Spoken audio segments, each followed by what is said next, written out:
Why do they hate Donald Trump? Have you ever stopped to think about it? Both sides, the establishment Republicans, establishment Democrats, our corrupt media, tech, foreign nations, corporations, brands, Hollywood, Wall Street, the billionaire class, all of them openly colluding to remove President Trump from office. Why? Why did they work so hard, risk everything to defeat this president? Life was really good under this president. What threat did Donald Trump pose? The answer to this question explains so much about the past 4 years, and it explains a lot about where we're going. It explains what's happening now. So, let's ask the question, why did the elites hate Donald Trump? After all, Donald Trump was like them. He was rich and famous, powerful. He had TV shows, nice homes and properties. Many of them knew Trump, by the way. They invited him into their parties, said nice things about him in public. They accepted his political donations gladly. While he was a student at Harvard University, Barack Obama praised Donald Trump as a symbol of success in America. "I may not be Donald Trump now, but just you wait. If I don't make it, my children will." That's an exact quote from President Obama, then student Obama. You won't hear us say this much on our show, but Obama was right.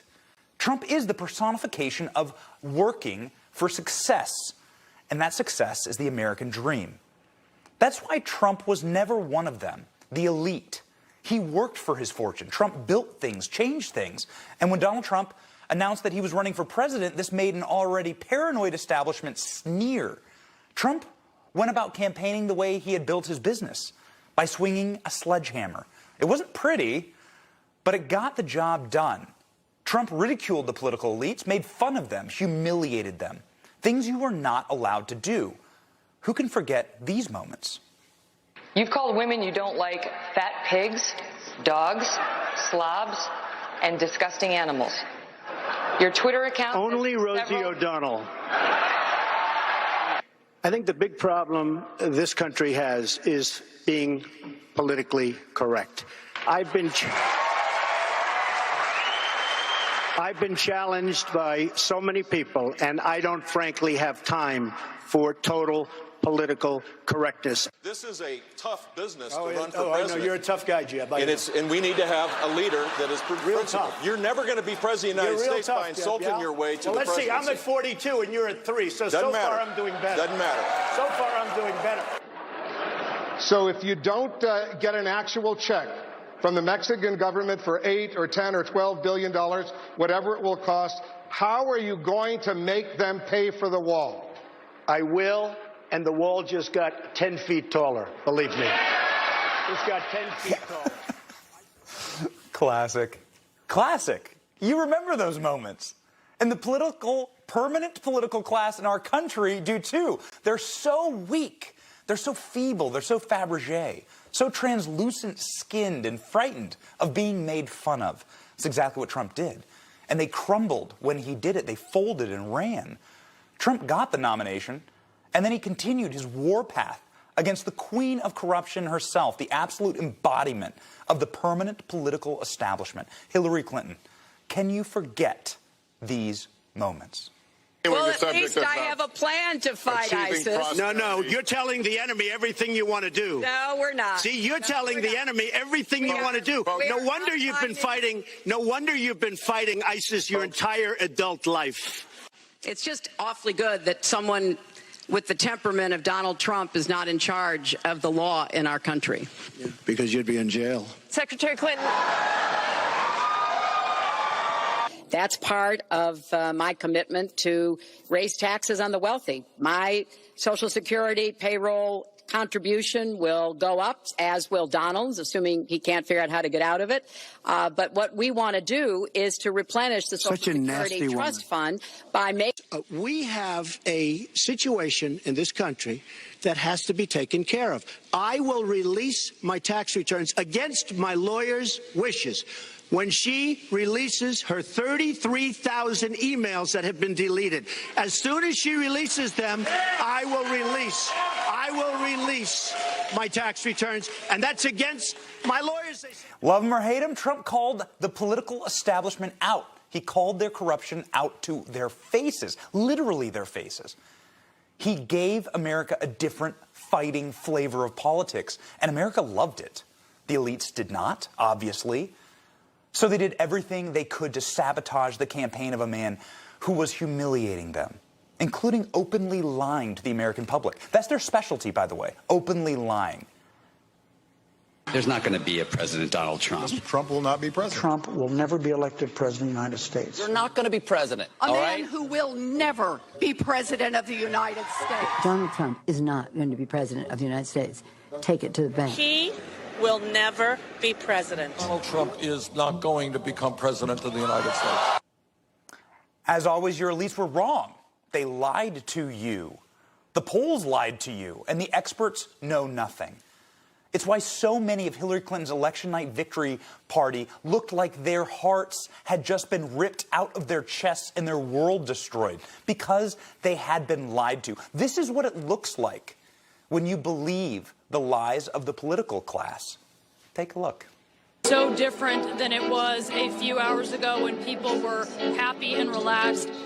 There are people who are just in shock, and they are just stunned at the idea that they were completely sure they were coming to this event to celebrate Hillary Clinton becoming the first female president, and now they are confronting the reality that they could be walking out of here perhaps expecting that Donald Trump is going to become president.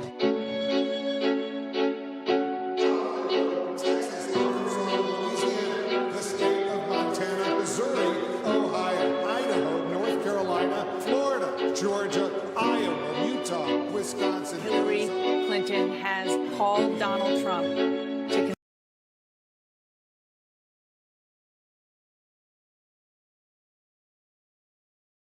concede the race. Thank you. Thank you very much, everybody. Sorry to keep you waiting. Complicated business. Complicated. Still makes me laugh. Iconic. And that's how you got President Trump. In case you wondered, that's how you got Trump. Trump entered office and began immediately making fools of the establishment. Again, why stop now?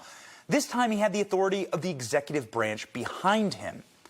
This is not a comprehensive list, by the way, but these are a list of Trump administration accomplishments. 7 million new jobs, lowest unemployment in U.S. history, no new wars, ISIS destroyed, terrorist leaders killed, U.S. Embassy moved to Jerusalem, peace in the Middle East, American prisoners freed abroad by the dozens, confirmed 230 federal judges, 3 Supreme Court judges, gutted Obamacare, shredded the Paris Climate Accord, nuked the Iran deal, energy independence, cut gas prices in half, Dow Jones, S&P 500, and the NASDAQ at record highs, record home ownership, record low poverty, 16% pay increase for American workers, better border security than I have ever had in my entire life. Donald Trump made life better for Americans. That's indisputable. But also for billions of human beings around the globe. Global poverty and hunger plunged while Trump was president. Amazing what can happen when you don't start new wars and when you stabilize the world's largest economy. Trump stopped the communists, even for just a little bit. And the D.C. establishment's reaction to this wild success? There you go, the horror, rip it up, shred it. That was a list of Trump's accomplishments, by the way, in case you were wondering what Nancy was shredding. Why? Because in a few short months, Trump solved the problems they had been promising America they would solve for a generation. That was the game. Permanent problems. Trump had no stomach for it, and the elites had no stomach for Trump. Fixing these problems so quickly, so easily, the American public may grow to demand such efficiency in their government, and that would be a disaster. Even worse, celebrities were endorsing Trump, historic numbers of minorities approved of Trump, and peace had broken out where there was once permanent war. The president was winning the culture, and that was what scared them the most. Remember these moments at the national championship football game and the Daytona 500 with millions and millions watching. The packed stadiums broke into uproarious applause for their president.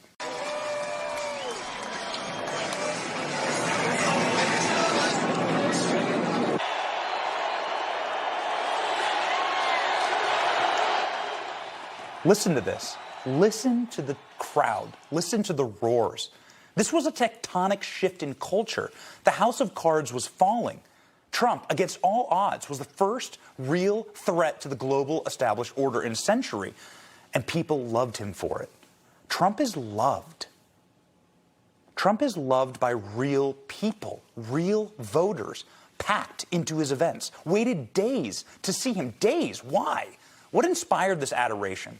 Well, first, Trump was the first politician to listen to their needs, the needs of a majority of Americans. Americans from unfashionable towns who worked with their hands. Trump heard them, and his policies reflected that he heard them. Trump put border security, deregulation, support of our military, police, and the building of the American economy at the top of his administration's priority lists. No other politician in a generation has been more beloved by his base. That is indisputable. Here are the crowds awaiting President Obama in 2020. Have a look. And here are what the crowds look like that greeted Trump upon his arrival in Florida after a very rough departure from the presidency. These people don't care. They love him anyway. Trump was the first person who listened to them and did something about it in a generation. Ultimately, our permanent political establishment hate Donald Trump for gaining something they will never have: the respect of you, the respect of the American people. Trump got it, and that's why 11 million more people voted for him this cycle, including a growing number of minorities, young people, and women. They're not going away, and this poses an existential threat to the political elite. They live in a paralyzed terror of a movement, our movement, winning again. That is why they want to desperately destroy it. We are too dangerous to their monopoly on power.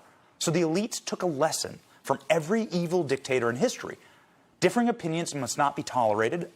Dissent is criminal. Silence is our only option unless you want to be sent to the reprogramming and internment camps that they're promising. Yeah, here's the problem. This movement is made up of people, Americans, with rights. It's not one man.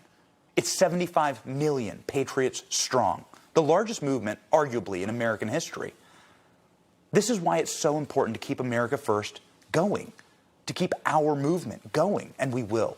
The greatest fear of the political class is not necessarily a second term of Donald J. Trump, but a second term of the movement he represents, of us. It was never about Trump, guys. It was about you and me and all of us. Be proud of what we've accomplished. We're just getting started.